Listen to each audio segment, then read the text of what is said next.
Welcome to the Iron Self podcast, where we jump into health, fitness, mindset, and becoming the best version of yourself. Today with your hosts, Mike and Kayla Minion. Hey guys, welcome back to the Iron Self podcast. When do we start? Right now. What are we starting? What are we starting? When are we starting? Where are we going? Today we wanted to talk to you guys about when is the perfect time to start a new habit, journey, fitness.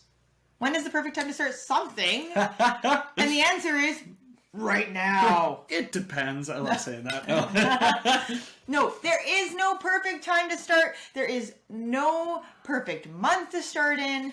We determined that almost every single month has some sort of celebration in it. So the reason we want to talk about this, guys, is because we've heard from so many people over the summer months. And it's funny because the way that we hear it, because we are the fitness professionals that a lot of people get to see in the area, when we go out to social events, most people are like, oh crap, Mike and Kayla are here. And then they're like, yeah, we're totally going to get back into it, as soon as the summer's over. Oh man, the excuse is when we walk in, I don't judge anybody ever. I want to say, let's start this podcast differently. When we show up, guys, if we are at a social event, please don't apologize for eating shit. Please don't apologize for drinking. Please don't apologize for doing any of the things that you're doing. Guess what? We're probably doing the same damn thing because we are at a social event and we like to have fun too. But we also don't ever judge anybody for their choices, right? It is your choice. And if you are a coaching client of ours and you see us out at a social event, you're good. We are not judging you because it is not my job to sit there and smack the ice cream out of your hand. It is not my job is to hold you accountable to what you say you want. And when you are saying, hey, I really want to, lose this weight, and then you're not making choices in that direction, it's you projecting your own thoughts about yourself on me, and for me to have to now wear that responsibility. It is not my responsibility. Okay? So if you are projecting that on me, it's not my responsibility, and I will brush it off because my responsibility is myself and my body, not yours. So the big thing here is, when is the perfect time to start? And the answer is when you are ready, right? Because everybody has a million things on the go. We get it. We are parents. We are business owners. We are involved in our community. We do a ton of shit too. So life being busy, life is always going to be busy. There isn't going to be a perfect time. Everybody's like, once the summer's done, I'm going to have all this time. Well, then your kids are going to be back at school, but then you're also going to be doing anything that needs to be done during the week, whether that's cleaning the house, whether that's laundry, whether that's groceries, driving kids to and from, hockey season's coming, right? Like there is never a time where life is going to slow down and you're going to find more time. So when's the perfect time to start? The answer is when you're ready. When you are ready to add something to your plate. When you are ready to change some of the habits and skills that you already have and starting to evolve those, right? You have to get your mindset around the fact that if you want a different result, you have to create different choices in your day-to-day life. So are things going to change? Yes. Are they going to change drastically? Probably not to begin with. But as you become more committed to the changes that you're seeing, then you'll probably see some more changes. Or there's going to be the people that are on the opposite end. They want the changes right now because I like that immediate gratification. I'm going to change everything right now. I'm going to be so good for a week. And then I just don't give a fuck after 1 week. And then it's a week. And after 1 week, if I haven't lost 18 pounds, I'm fucking done. And you change everything all at once. We laugh, but we're the same, right? Like, Kayla and I are both dieting down for a competition right now, and it's like, holy shit, the scale didn't move all week. I am still 178 pounds. It's like, yeah, that's okay. Mike's like, I was starving and I didn't lose any weight. She has me at 2,700 calories 2 days in a row. I'm dying. Okay. So, there is no perfect time to start. But change does not come without inconvenience. I love that Zig Ziglar quote. And that means that everything that you do, the lifestyle habits, behaviors, routines, everything that's already going right now, your body is perfect for what you're doing right now. So if you want a different body, you have to change what you're doing right now. Yeah. And what that means is that you have to be temporarily inconvenienced. Because right now, all the choices and decisions that you've been making feel easy. There's not a lot of resistance with them. They just kind of fall conveniently. It's part of your habit and your routine. It's easier to throw a pizza in than it is to, barbecue up some chicken or something like that. So you have to be temporarily inconvenienced, which means you have to do something slightly different. So if you are that person that Monday night's a rush night because the kids have 15 different activities and we usually just stop at a to-go restaurant on the way because I just don't have time to cook dinner, then you have to be slightly inconvenienced. Now I might have to either A, prep dinner in advance and pack it in the vehicle, or maybe I find a meal prep agency that delivers actually cooked food, not like these like fresh boxes or whatever that make you cook it. Or maybe you find a healthier alternative fast food restaurant, okay? The Golden Arches doesn't have to be the only option out there. The buckets of fried chicken are not the only option out there. There are healthy options, trust me. What? Mike and I can't eat gluten, which means that we can't stop at 3/4 of these fast food restaurants. That means that they are not even an option to us because of how they make us feel and how ill we become from them, which means that now I have to find a healthier alternative that has gluten-free options. Chopped leaf from Freshie. Right. Salads for days. We love our salads, but even then, maybe I just go to even like a fat burger or something and get a lettuce wrap burger. It might not be the best choice, but it's a better choice. And when we are starting to make a lifestyle habit routine change, easier is better. Yeah, easier is better. So if it is slightly better, go with slightly better, because we can evolve slightly better over time. Mike and I did not start this journey going, hey, well, I like chicken and rice, and so I'm going to eat chicken and rice. It was like, no, we started with, maybe ribs and rice. And then over time, ribs evolved into a steak that evolved from a steak to a chicken breast or something. You know what I mean? Like, there's nothing wrong with any of those choices. But all I'm saying is that we were able to slowly adapt over time. It wasn't that we went from eating garbage to eating healthy. And I need you guys to understand that if you make a big giant switch, it's not going to stick. Yeah, so small habits. So if it's like pizza, say maybe Monday night is pizza night.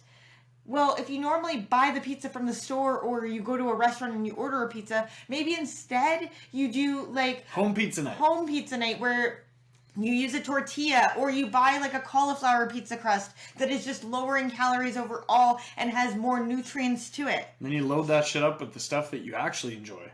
Or maybe you're super lazy and you like have bread at home and you just make pizza bread. Pizza buns, delicious. Right? I do that with the kids all the time because I'm like, oh, I'm gonna surprise them with a nice lunch. I'll make them pizza bread. It's just like tomato sauce and classy lunch. Tomato sauce lunch meat with melted cheese on it.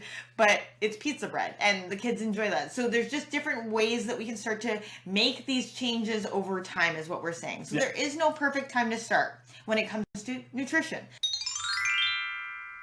If you're ready to make a change in your life, step into the best version of you, check out our Iron Self Transformation Program. Find more info on our website, www.ironbodycoach.com.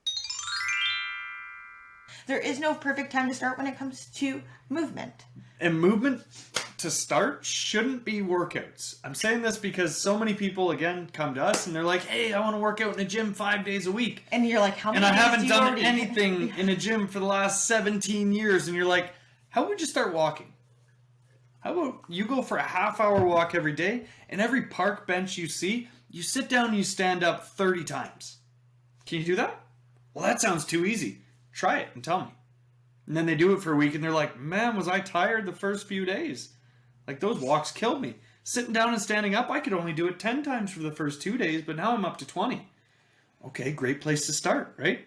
The big thing is, if you have ever been or done something to do with fitness, whether it's like a high school gym class all the way up to I used to work out in a gym all the time, and then you took a hiatus, and now you're looking to get back in, too many people try and jump right back to where they were, and it causes all kinds of issues. Like your muscles, your tendons, your ligaments, they're not used to that movement. Your movement pattern, your range of motion has probably declined if you haven't been there in so long. So starting out with some walking, some stretching, some mobility work. Maybe it means you're starting to do gentle yoga classes to start. right? Because your body's trying to figure out these end ranges of motion and where you can actually move your body to. But again, starting slow and easy, we say this to everybody. Start just walking. Just start walking. Feel your hips, how they move. Make sure you're focusing on those heel strikes, rolling to the toes for each step that you take. See if your hips stay level when you walk, because a lot of people have instability in their hips, and then they start to they're noticing they're waving when they're walking. They're like, holy crap, I got to strengthen through my glutes so I can actually walk right. Well, here's the thing. Most people, when they start on a journey, and I'm going to be myself included, it's go big or go home. I want to do it all at once, and I don't want to have to do it again for a while. And I used to feel that way, but the ego gets in the way, right? Like if we say to you, we just want you to start walking, most people have pushback. They're like, but I'm supposed to go to the gym, aren't I? That sounds easy. That sounds way too easy. And your ego is like, that's too easy. I could actually do that. And when it feels too easy, you're like, no, I need more of a challenge. No, like make me go to the gym like 3-4 days a week. And because the science says that I'm not going to get results unless I'm going to the gym 3 days a week. You're right. The science says that. But if you go from 0 to 3 days a week, you probably won't execute 3 days a week for very long. Your body's going to be so sore after the first week that you're not going to want to move. So we always say, like, if you're going from nothing, just try once a week. Maybe you pick up walking on a regular basis, but maybe you try and make it to the gym once a week. See how long you can actually accomplish that. When you feel successful on your goals and you're accomplishing these things, such as I said I was going to go to the gym once a week and I'm doing it, you're going to build on that success. If you say I'm going to go to the gym 3 days a week and you're not executing that and doing that, you're not going to feel very successful. And it's like, oh, I'm behind on my workouts. Oh, like you're not behind on your workouts. You just didn't do it. There is no behind. You're not playing catch up, right? This is another thing we say to our clients all the time is like, if you miss a workout, you've missed it. That's okay. That's okay. Move on. Well, you can move your workout to a different day, but it's not like we're not playing catch up. Like I didn't go to the gym all last week. Now I got to get all those doing workouts doubles. Like, no, that's not how this works. So start slow, make it stupid simple. If it feels too easy and you're not already doing it, do that and get really good at doing that and then move on. Yeah. Oh, that's awesome. So hopefully you guys got something out of this conversation. Remember, there is no perfect time to start. If you want a different result in your life, now is the perfect time to start. If you are ready to create change, that is the big caveat here. You need to be ready to create change, because whether it is Caleb, myself, or any other fitness coach that you hire, if you are not ready to create change in your life, you're not going to get change in your life just because you're paying for it. Yeah, we can light the fire, but you're the one that physically has to move. Yeah. And if you don't physically start to have that buy-in, to start to make the movement, to start to make different choices and decisions, we can't make you do that. There's no amount of money in the world that you can pay somebody that's going to make the change happen in your life. So the other part of this is starting doesn't mean everything, right? This is what we were talking about before, is that, you start small. Start with one aspect of your life and start to make changes there, whether that is increasing your movement, whether that is becoming more mindful of the foods that we're eating and creating 1% better, like Kayla said, of our choices that we're making for our food. Start with one thing. This is why we always say start with that one thing, right? Start with the mindset. Yeah, start to bring that unconditional love in for yourself. That self-acceptance. Right? Are you worthy of this change? Right? This is a big stumbling block for a lot of people. They say they want to change, but then once we start putting them through a program, they're like, well, I don't know if I'm just going to give up on this because I'm not worthy of that change. Well, or you don't have that self-acceptance yet. And if without that self-acceptance, that self-love, it's hard to want to put ourselves first. It's hard to want to do things for ourselves because we don't feel that we deserve it. Yeah. You're right? not worthy. And then when you do push yourself really hard, what ends up happening, because you're trying to push a mandate that isn't what you really wanted, is that you get to a social situation where there's things that you want to enjoy, and then you get a case of I deserve it. So it's like, well, I'm on this journey, I've kind of done these things, so you justify your behavior. And instead of it being a justification, we should be entering on this process because we want to. Yeah. Because if it's out of a place of love, it's not out of a place of resistance. And when you enter onto it out of a place of resistance, you're not going to get the outcome you want. Yep. So remember, there is no perfect time to start. If you want to change in your life, now is the perfect time to start if you are ready for that change. Yes. Thank you guys so much for listening. I hope you got something out of this podcast, and we hope to see you next time. Have a great week, guys. Bye for now.